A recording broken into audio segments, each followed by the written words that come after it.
Rock Guys would like to welcome Tempt, Harrison Marcello. Hey, man, what's up?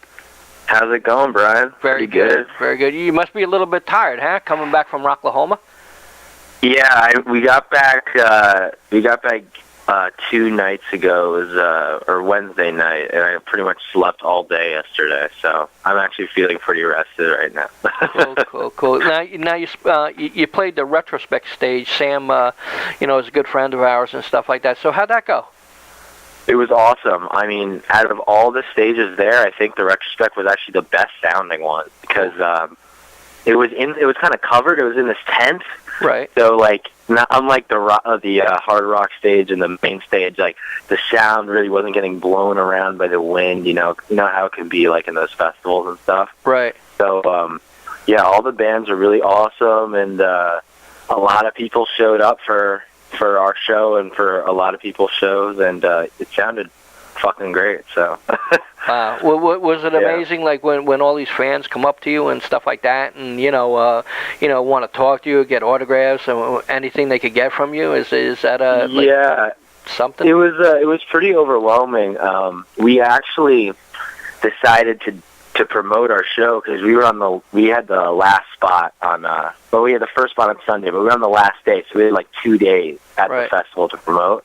So we made these little laminates, like VIP laminates that people could wear. Wow. And it was like a huge hit. It had like a free download card of our Rocklahoma EP and like our set time and stuff.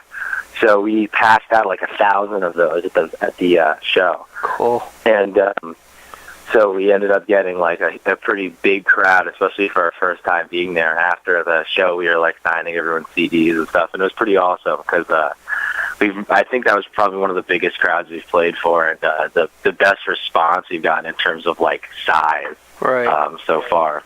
It's definitely a relaxing feeling playing Rocklahoma because we covered it 2 or 3 years already, and it's just nice walking on the field and just relaxing actually. At that place, no one's really uptight or nothing like that, and it's an enjoyable atmosphere. At least for me, it was.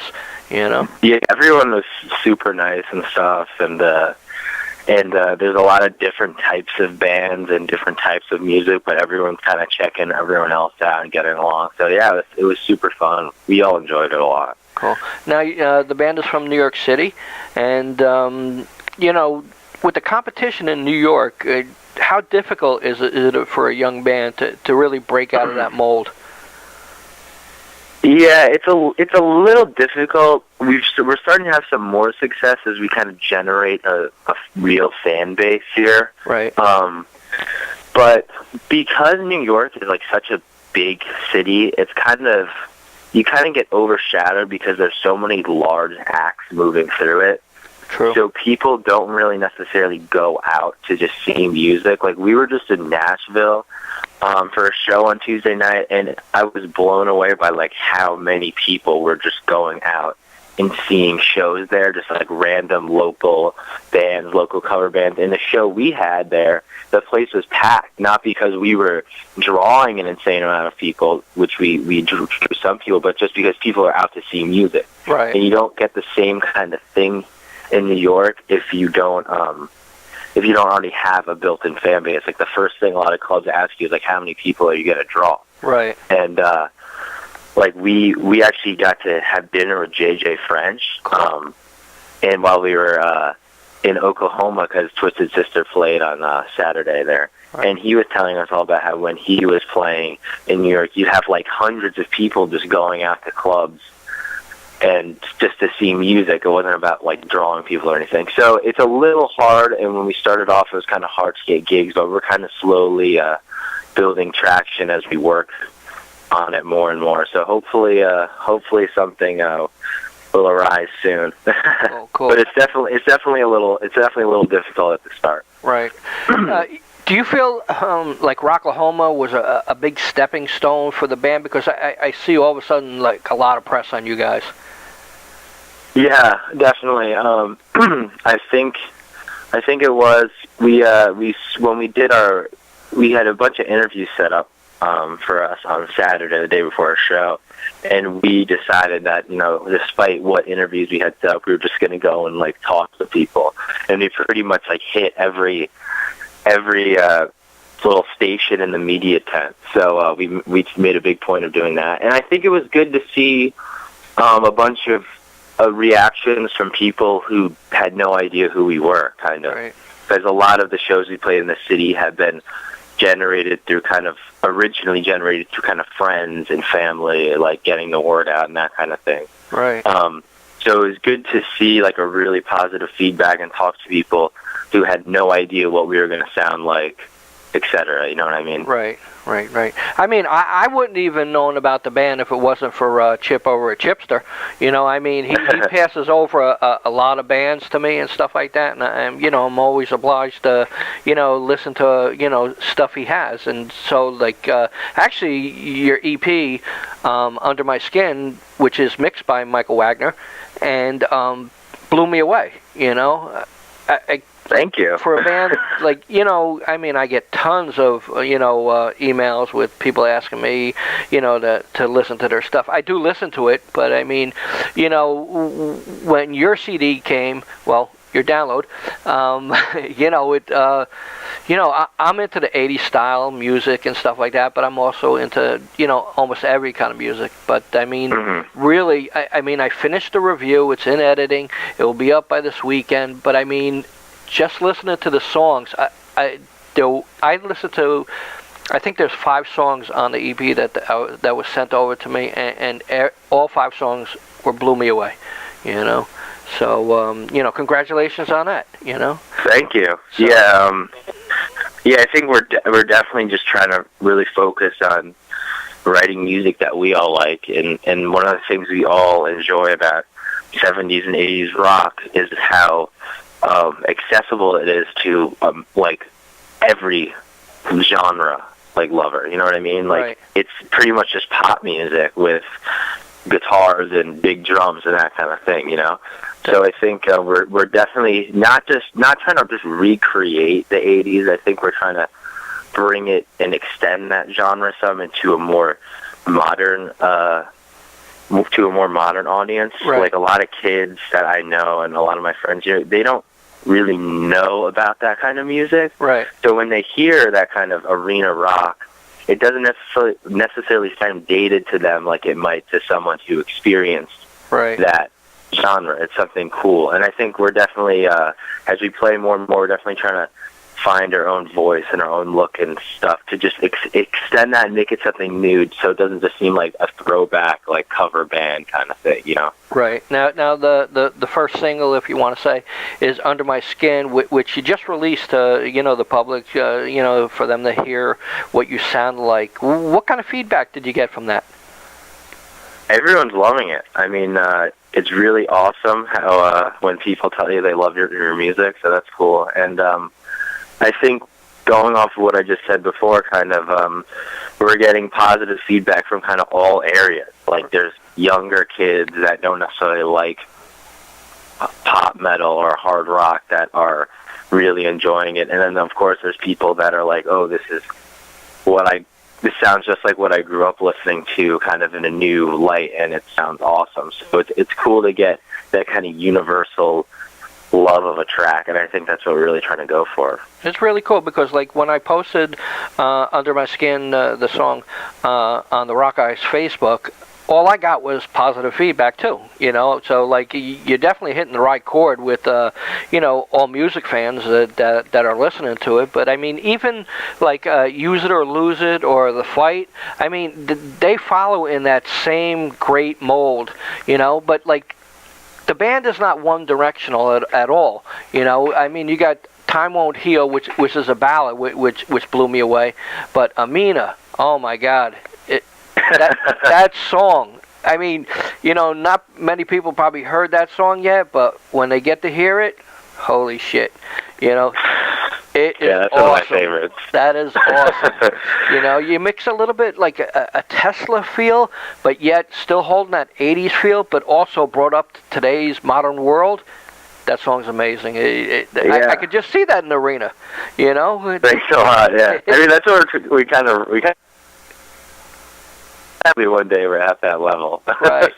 Wow. Yeah, that's an amazing song. I really hope people get to check out the band, and you're also putting out a full-length CD later on in the year. Yeah, so we have about 14 tracks. In the Rocklahoma EP was that we sold in Rocklahoma is like just 4 songs off of that. So kind of thing. We have gotten some offers from a few labels and stuff, and right now we're trying to figure out like what's the best way to put it out, because you know how kind of in flux the music business is right now. So we're trying to just figure that out. Hopefully we'll get it out sometime this fall. I mean, I can't wait to put it out, but we're trying to just be smart about it, and we figure it won't hurt us to just wait a little and see, kind of test the waters and see how we're going to be able to get this out to as many people as possible. Cool. Now, you're only 19 years old, right? Yes. Okay. Now, when a fan comes up to you now and asks for your autographs, what's that feeling like? Being so young and saying, "Oh shit, they want my signature" and stuff like that. What's that feeling like? It's interesting. Like when we were meeting the fans after our show in Rocklahoma, it kind of almost seems like a joke to me. Right. Like I'm not thinking that like people are actually taking me seriously like while I'm doing it, because why would anyone want my autograph? It is kind of what popped into my head. Right. I mean, not to say that I like half-ass it or anything. I love it, but then kind of after the fact, I'm like, shit. A bunch of people just asked for my autograph, and I gave it to them, and they enjoyed that interaction. It's kind of surreal at this point. Right. But while I'm doing it, it's like, what am I doing? I'm not even thinking about it. Right. Definitely. Wait until you guys start getting more popular and more airplay and stuff like that. And one of your parents, when one of your parents says, "I need an autograph for my friend's daughter" or something like that, that'll really get them feel uncomfortable. Exactly. So again, being a young band, did you feel like coming from New York City, you're going to be pigeonholed only into the East Coast and not be able to move out like last you did for Rocklahoma and other states? You don't want to just be based in the East Coast, right?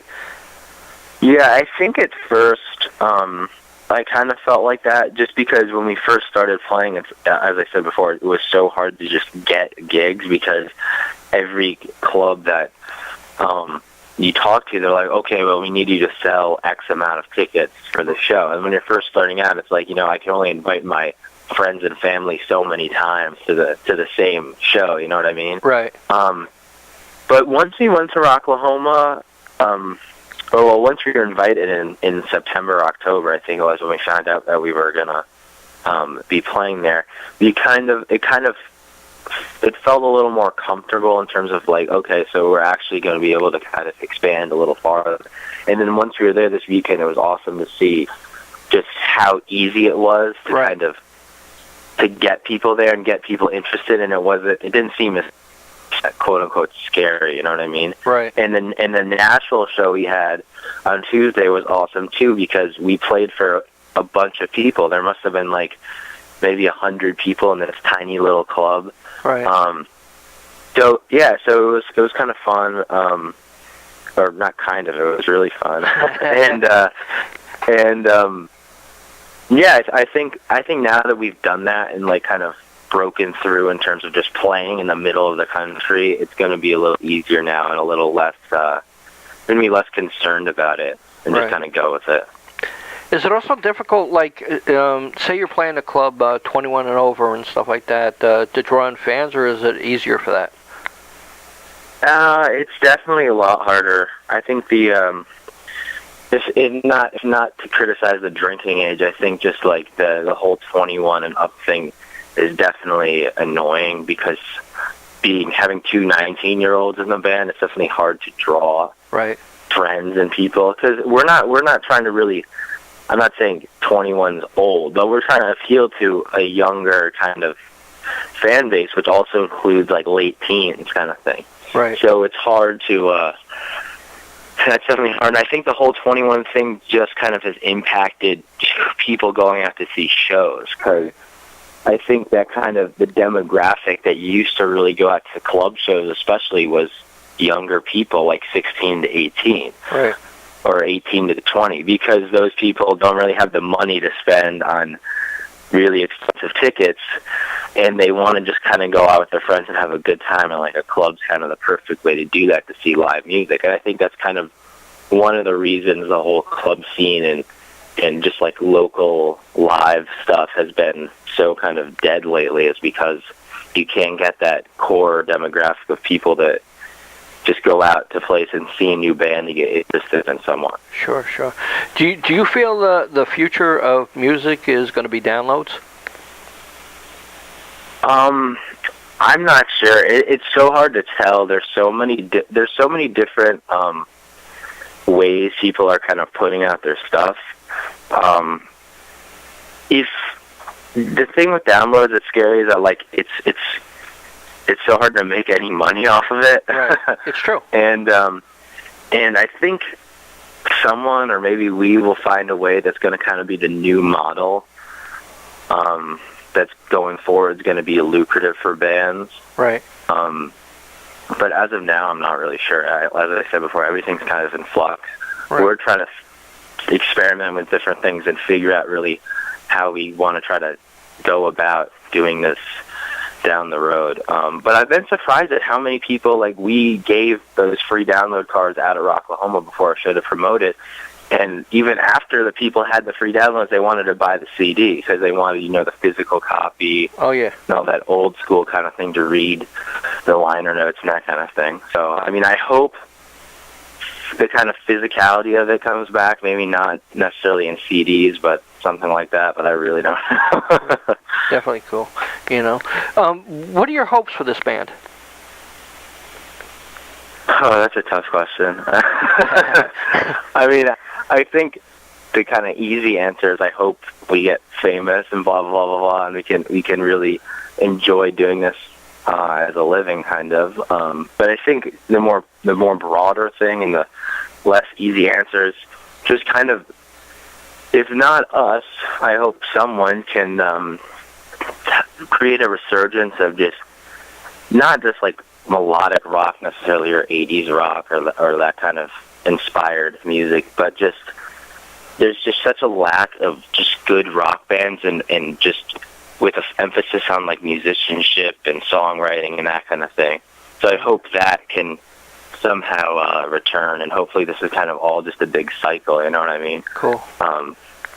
So yeah, I think just a real change in the direction of music, and I think it's going to happen eventually. I mean, the kind of whole EDM scene and that kind of thing, I think, is kind of dying a little, and I've noticed people, even some of my good friends who are totally into it. Even I was into some of that stuff a few years back. I think people are getting a little sick of it and kind of looking for something new, so hopefully we can fill that void when the time comes. Good. Well, congratulations on Under My Skin, your Rocklahoma show and stuff like that. And it looks like you guys are off to a good start. Would you like to say anything to the fans out there? For the fans, thank you for all the support. If you haven't gone and downloaded Under My Skin, we'd really appreciate it. And to anyone listening that hasn't heard of us before, you can check us out on all that social media stuff. We got the our Facebook.com/TemptBand, the Twitter's TemptBand, Instagram. I'm sure in the review or something I'll have links to that or whatever. Yeah, definitely.